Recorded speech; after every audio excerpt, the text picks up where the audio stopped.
Itim ng araw, pawis ang puhunan. Sa lupa't kalabaw, pangarap ay nilalaban. May katsitseriya. Dito sa probinsya, buhay ay simple lang.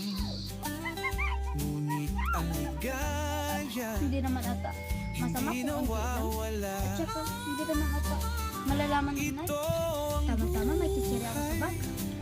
sa gitna ng bukid. Dito sa puso, pangarap ay umigil. Pwedeng satisfy na naman. Bitoy! Bitoy! Lumabas ka na dyan. Kakain na tayo. Mamaya na po, inay. Busog pa po ako. Anong kinain mo? Dati-rati kapag sinasabi kong kain na, nakikipag-unan ka pa sa akin ah. Marami po kasi akong kinain kaninang umagahan. Asa lamesa lang ang pagkain mo. Kapag nagutom ka, kainin mo na lang. Opo, nay.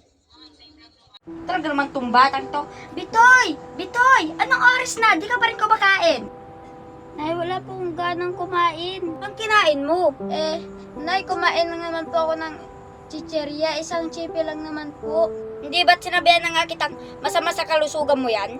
Kahit isang piraso lang na chichirya na yan, masama pa rin yan sa kalusugan mo. Pasensya na po, inay. Hindi na po mauulit. Teka, uminom ka na ba ng tubig? Hindi pa nga po eh.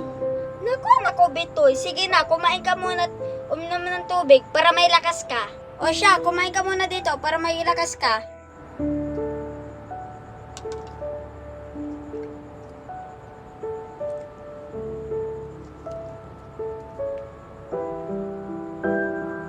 Anak, sa susunod, makinig ka na sa bilin ko ha.